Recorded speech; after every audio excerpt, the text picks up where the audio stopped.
ہماری ایک اور انفارمیٹیو ویڈیو میں آپ کا ویلکم۔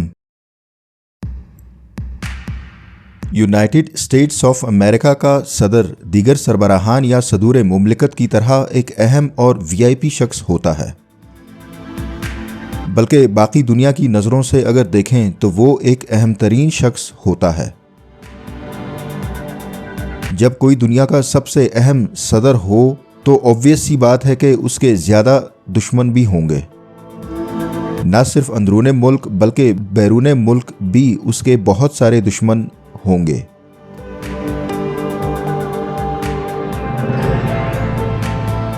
ہم کیوں یہ سمجھتے ہیں کہ امریکہ کا صدر دنیا کا اہم ترین شخص ہے؟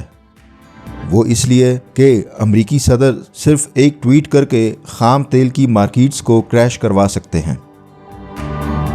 بہت سارے اور کام بھی کر سکتے ہیں جو دنیا کے باقی صدور نہیں کر سکتے، مثلا یہ کہ کسی بھی ملک پر جنگ چھیڑ سکتے ہیں، جیسے عراق، افغانستان، ویتنام اور بہت سی دوسری جنگیں۔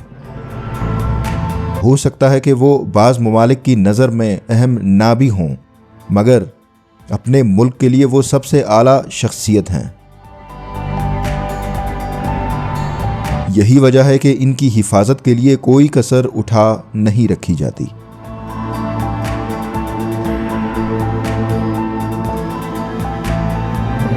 آیا پولیس اس کی حفاظت کرتی ہے، یا فوج، یا پھر شاید CIA اس کی حفاظت پر مامور ہے؟ مگر حقیقت یہ ہے کہ ان میں سے کوئی بھی ادارہ امریکی صدر کی حفاظت پر مامور نہیں ہوتا، بلکہ اس کام کے لیے الگ سے ایک ادارہ بنایا گیا ہے۔ اس ادارے کا نام ہے یونائٹڈ اسٹیٹس سیکرٹ سروسز یعنی USSS۔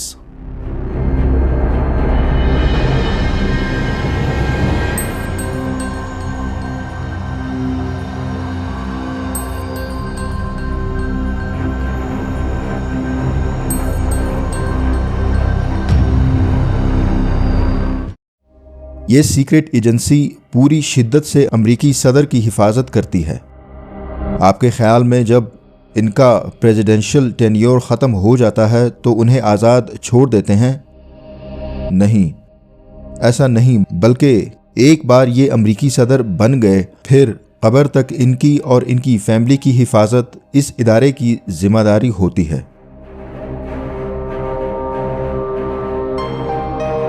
جڑے رہیے ہمارے ساتھ اس دلچسپ ایپیسوڈ میں، اور آخر میں کمنٹ سیکشن میں ہمیں اپنی آراء سے آگاہ ضرور کیجیے۔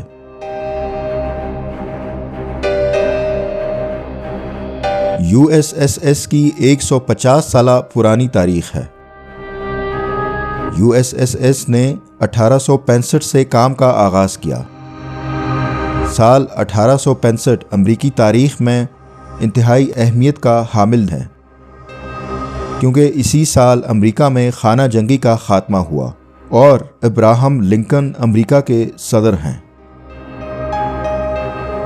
ابراہم لنکن 14 اپریل 1865 میں ایک حکم نامہ جاری کرتے ہیں جس میں وہ ایک سیکرٹ سروس کے قیام کا حکم نامہ جاری کرتے ہیں، لیکن یہ اقدام ان کے لیے لکی ثابت نہیں ہوتا۔ وہ اس طرح کہ جس دن وہ یہ سیکرٹ سروس کے قیام کا حکم نامہ جاری کرتے ہیں اسی رات انہیں قتل کر دیا جاتا ہے۔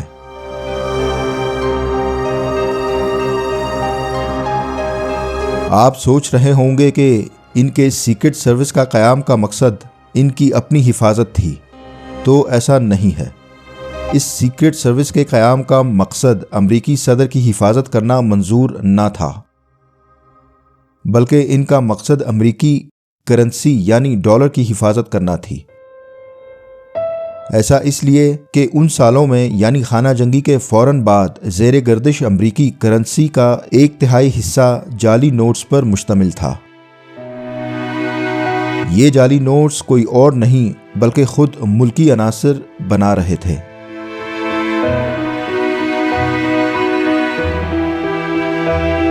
ڈالر اگرچہ اس وقت بھی دنیا کی سب سے کمپلیکس ترین کرنسی تھی، اور اسے صرف ڈیزائن کرنے پر اس وقت کے ٹاپ کے 15 ڈیزائنرز نے 6 سال تک کام کیا تھا۔ یہاں پر ضمناً یہ بات بتاتے چلیں کہ اگر آپ ڈالر کی مکمل تاریخ کے بارے میں جاننا چاہتے ہیں تو اوپر آئی کے نشان پر کلک کر کے آپ اس کرنسی کی پوری ہسٹری جان سکتے ہیں۔ ہم ڈسکرپشن میں بھی اس ویڈیو کا لنک دے دیں گے۔ آتے ہیں واپس موضوع کی طرف۔ ابراہم لنکن کا USSS بنانے کا مقصد تھا جعلی کرنسی کی روک تھام۔ یہی وجہ ہے کہ شروعات میں یہ secret service ministry of finance کے انڈر تھی۔ یہ سیکرٹ سروس ایجنسی اپنے کام کا آغاز کرتی ہے اور سال 1881 تک یہی کام آگے بڑھاتی ہے۔ اس سال ایک اور امریکی صدر جیمز اے گارفیلڈ سابق امریکی صدر ابراہم لنکن کی طرح قتل ہو جاتا ہے۔ 20 سالوں کے اندر یہ دوسرے امریکی صدر ہیں جو قتل ہو جاتے ہیں۔ یہ مسئلہ یعنی امریکی صدور کا بار بار قتل ہو جانا اس ملک کے لیے ایک طرح سے بدنامی اور شرمندگی کا باعث بن رہا تھا۔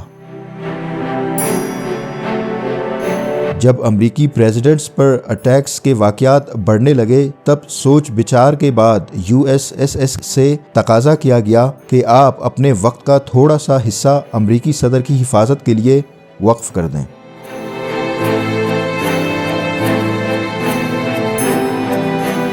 تب سے اس ادارے نے دونوں کام سنبھال لیے، یعنی جعلسازوں کی کھوج بھی اور امریکی صدر کی حفاظت بھی۔ مگر سال 1894 میں اس ادارے کا کام صرف اور صرف صدور کی حفاظت کرنا ٹھہر جاتا ہے۔ اس کی وجہ یہ ہے کہ جیسے جیسے وقت گزرتا جا رہا تھا امریکہ کی طاقت میں اضافہ ہوتا جا رہا تھا اور اس ملک کے لیے نئے دشمن جنم لے رہے تھے۔ امریکی صدر کی حفاظت کا بوجھ دن بدن بڑھتا جا رہا تھا اور اس ذمہ داری کو نبھانے کے لیے ایک ڈیڈیکیٹڈ ادارے کی ضرورت محسوس کی جا رہی تھی۔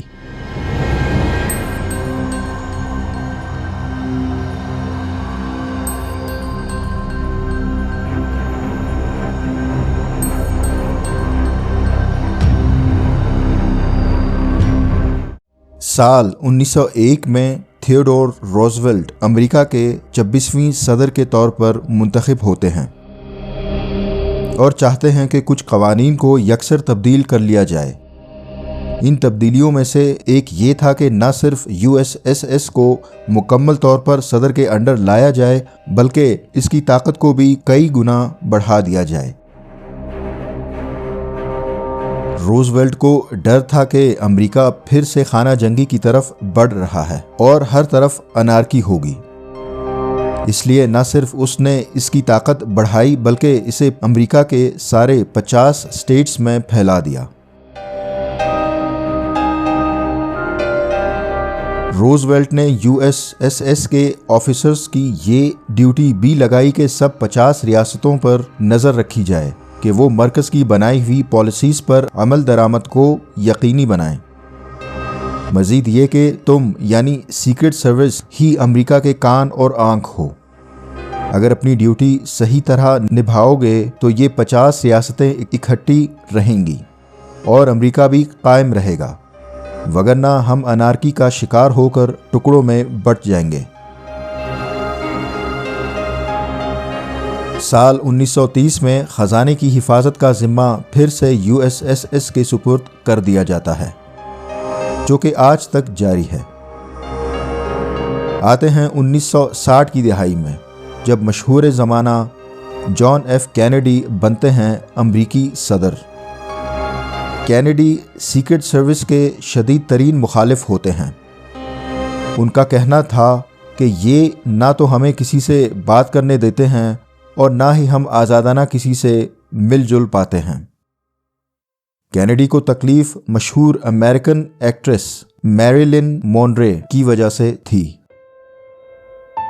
سیکرٹ سروس کی پروٹیکشن کی وجہ سے اسے میریلن سے ملنے میں مشکلات تھیں۔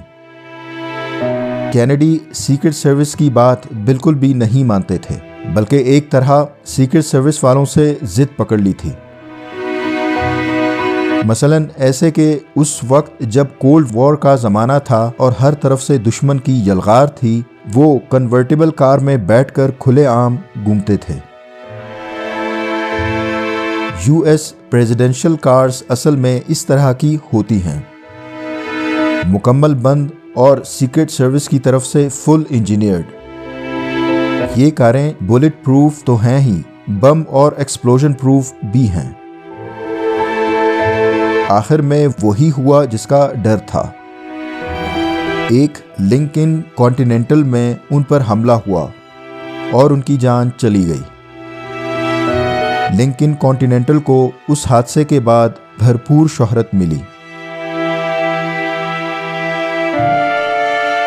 جان ایف کینیڈی کی اس گاڑی کنورٹیبل لنکن کانٹیننٹل کے بارے میں بتاتے چلیں کہ اس کی اصل قیمت $7,347 تھی، جسے ادا کر کے اس وقت یہ گاڑی لی گئی تھی،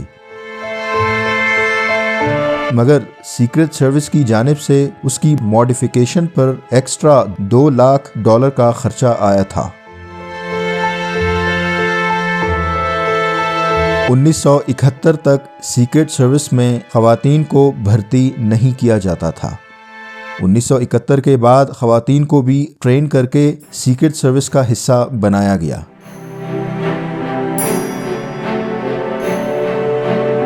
دو 2001 کے بعد سروس کو ایک اور ذمہ داری سونپی گئی، اور وہ یہ تھی کہ انہیں ہیکرز کو سنبھالنا تھا، ان ہیکرز کو جو سرکاری دستاویزات تک رسائی کے لیے حکومتی فائلز تک رسائی حاصل کرنے کی کوششوں میں تھے۔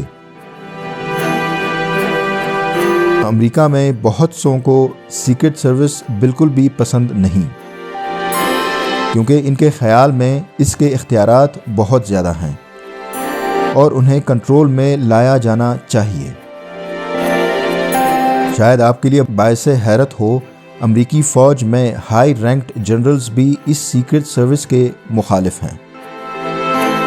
وہ سمجھتے ہیں کہ یہ بس ایسے ہی اہمیت اختیار کر گئے ہیں، اور ان کی پریکٹس اور ایکسرسائز پر بھی انگلیاں اٹھاتے ہیں، اور یہ کہ فوجی اس سے بہتر یہ کام سر انجام دے سکتے ہیں۔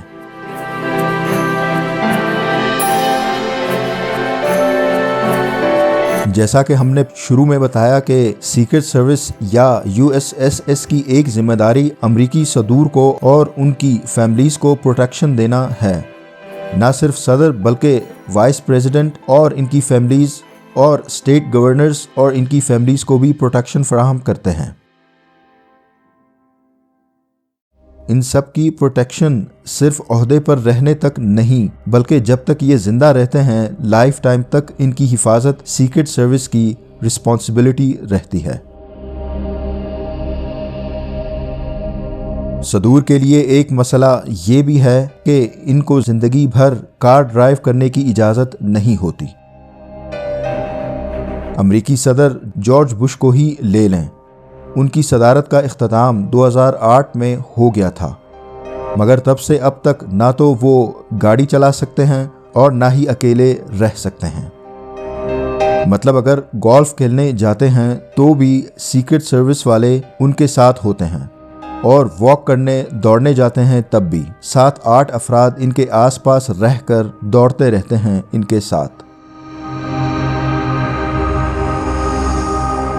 مطلب اگر آپ امریکی صدر بن جاتے ہیں یا وائس پریزیڈنٹ یا کسی اسٹیٹ کا گورنر، تب آپ کو یہ قبول کرنا پڑے گا کہ آپ زندگی بھر اکیلے نہیں رہ سکتے۔ بہرحال سیکرٹ سروس یا USSS کے 150 سال ہو چکے ہیں، اور یہ ادارہ دن بدن مضبوط سے مضبوط تر ہوتا جا رہا ہے۔